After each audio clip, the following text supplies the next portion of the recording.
when it comes to NXT TakeOver War Games, they had such a high expectation due to other wrestling promotions really kicking it out of the park this week. And I'm glad to say that even though you didn't have too many surprises, they killed it. From both War Games matches, an amazing triple threat match to determine the North American champion, and a Ghostface may or may not have gotten involved, an amazing strap match, and one amazing technical match. That's NXT TakeOver War Games, and thankfully there's only 5 matches, so we get to review every single one. Thank you for tuning in to this a brand new episode of Kimmy Talks Wrestling, and we are starting right now.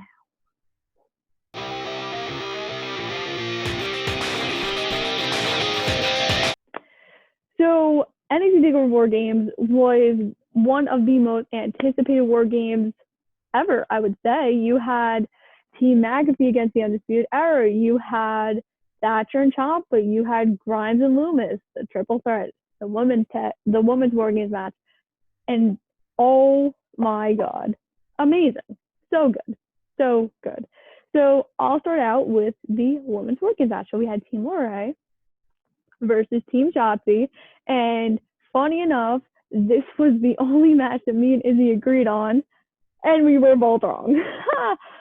This was so good. Raquel Gonzalez was literally the standout in this match. She pinned Io Shirai. She looked so strong, so good. I definitely want to see her challenge Io for the title, maybe at New Year's Evil, maybe before the year's over. I don't really know. But this was such a good War Games match. I agree with all of you that I should have main evented. I agree that it was maybe just a little bit better than the men's. I mean, I did enjoy seeing Pat McAfee get beat up, but we'll get to that. But this, so many amazing spots, just like Shirai just jumping off the top in like a garbage can. I love that they used the toolkit. I love Shotzi's new tank. This was so good. I was shocked that the faces didn't win because I figured it made more sense. First, because Shotzi was like, so involved in like the tools and everything and like all the packages. I thought it made more sense for the faces to win. But I thought they did an amazing job with the heels winning. And if you didn't know, it was being reported last night that Candice LeRae was actually getting checked out for a broken arm. I don't know when it happened, but when you see like them celebrating, like she's not moving her arm and her arm's like kind of like this. So well wishes to her if you got hurt, but 10 out of 10, great job. And now we go into Thatcher and Ciampa. So I'm not a big technical wrestling person. Technical wrestling to me is just so boring. I'm so into that fast-paced, high-flying type stuff. So I was like, I'm not gonna like this match. Like this match is gonna be really bad, and it wasn't. It was like that. Like Thatcher's ear got busted open like 5 minutes in, which was like crazy. This was so like, it was so grounded. It was so simple to get into. Just two hard hitting competitors. And Ciampa proved that he's Mr. I don't want to say Mr. Takeover because that's like Gargano's thing. But he proved that like when it comes to Takeover, he does do high level stuff. And he is very good at what he does. I know that Ciampa said in the past that due to like all the injuries he's had, and that's the other thing I really liked about this match is the commentators were very much selling on the fact of like, oh, his ACL injury, his neck injury, this injury, that injury. It's all on the fact that all the moves that Thatcher was doing could re-injure those body parts, and it could affect him long term, which was really cool, and it was something completely different that they really never done before, which is I really like that. So good job, Vic and Wade and Beth. But I don't know what they're going to do next with Ciampa. I would think they're going to try to put him back in the title picture with Balor, like after Cross, So maybe you could do something with that. You could do like one more match with them because like the whole time at the end, like they were just staring at each other. So I'm guessing that program's not done. But it was really good. Like high level stuff here. The strap match, I did not like. So here's my thing, because a strap match, you're supposed to touch all four corners, right? Like, that's what they did with Cena and Rusev, and that's what they've done with a lot of strap matches. What the hell was this? Nope. Pin or submission. So I was confused for a good 5 minutes. I don't know. I'm not really behind Grimes. I'm not really behind Loomis either. If that's just me. I mean, it was okay. I thought there was some cool spots. I liked that, like, there was the extra strap that they got to use in the match because Grimes like, we're using my strap here. But this just really wasn't for me. I don't know. Like, I've never been a big Grimes person or a Loomis person, so that's just me. But nope. It was I mean, it went for like what, 15 to 20 minutes. Like I said, there were some cool spots here and there, but overall, I felt like they could have done this on an NXT show, and this wasn't really like a takeover worthy match. I don't know. Like I said, that's just me. This triple threat, though, oh my freaking god! So, if you watch me and Izzy's predictions, I was like, Ruff's gonna get it, and then she's like, no, Gargano's gonna win. Obviously, Izzy was right, but poor Leon Ruff. And I made the joke too. I'm like, watch, Priest is gonna win because we're not picking Priest, and we're both gonna be wrong. Thankfully, that didn't happen. This was really good. I liked how you had that moment where like Leon was like trying to get in Priest's way, and he's like, just move, like get out of the way, like stop like being here, move. I'm trying to win the title. And then when he did the Razor's Edge into like the plexiglass and he had to get taken to the back, and then he just like comes out like 10 minutes later, like that was super cool because you're really selling that underdog story. I loved all the ghost faces that came out, and Austin freaking Theory, my guy, yes. Whew. That was super cool. I'm excited to see what they're going to do with Theory because Theory really is the future of this business. Like we saw it in like his little stint with Rollins and like, the WrestleMania match and like the stuff he did with Selena. So that stuff I'm really excited for. And I think it's kind of cool because you have like the Garganos who are still well established within NXT, and they're training like two. I don't want to call Austin Theory a newbie because like he's been on the main roster, but for Indy Hartwell, like she's kind of a newbie. Like that's why they didn't put her in the Wargames match and they put Tony because like she's still like learning and stuff. But it's kind of cool. They're like mentoring them.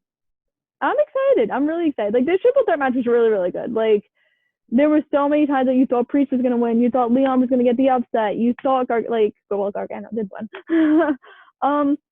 I'm excited. Like I really think Gargano could really carry that mid card, if you want to say, in NXT.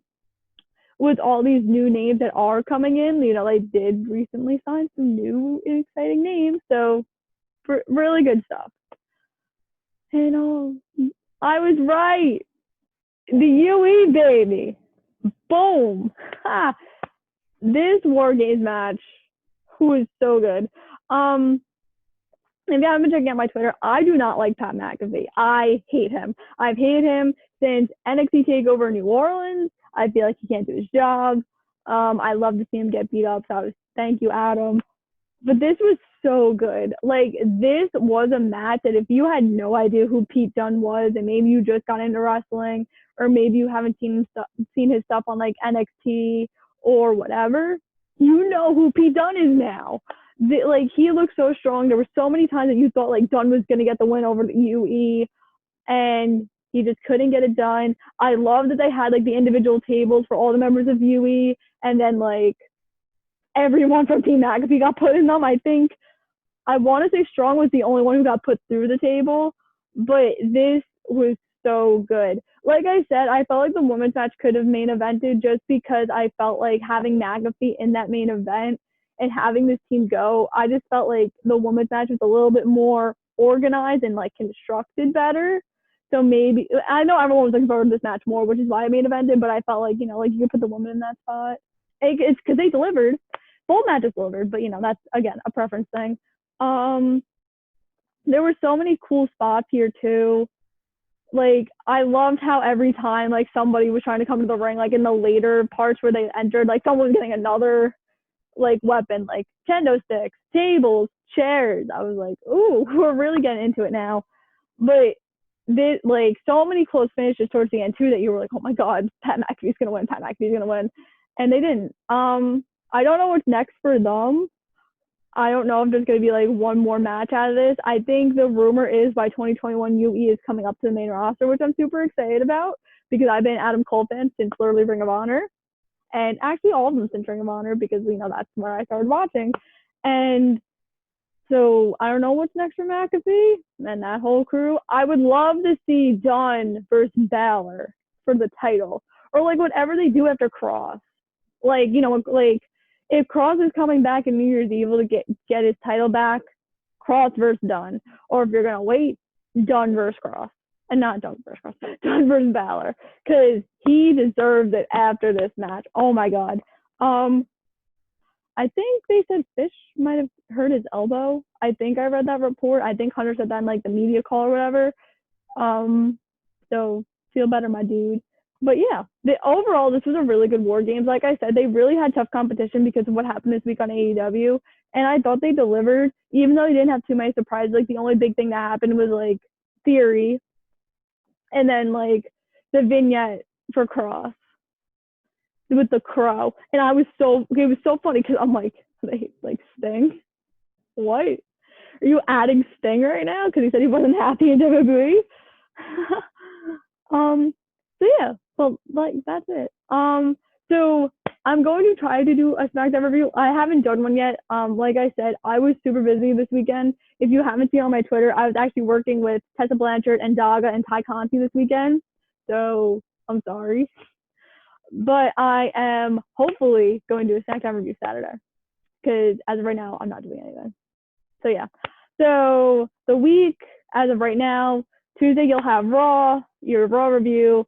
Thursday you'll have actually, because we got a review Impact. Wednesday you'll have your Impact review at like 11 because I have a final at 8 a.m. Thursday you'll have your Dynamite review. Saturday you'll have your SmackDown review and all that good stuff. Make sure to like this video, comment what you thought of TakeOver War Games. Make sure to subscribe, click that bell for notifications. I want to thank Izzy for doing the predictions with me. That is not the last time we're going to do it. We're going to do more, so I hope you like that. If you haven't, make sure to check out my sports final. I interviewed Izzy, and we talk all about her journey within WWE, stuff with AEW that's going on, and all that good stuff. And if you did not even watch our NXT TakeOver predictions video, make sure to tune into that too, because I asked her what she thinks about Kenny going to TNA tomorrow. Ooh. So I'll see you guys tomorrow for our Raw Top 5. Bye, guys.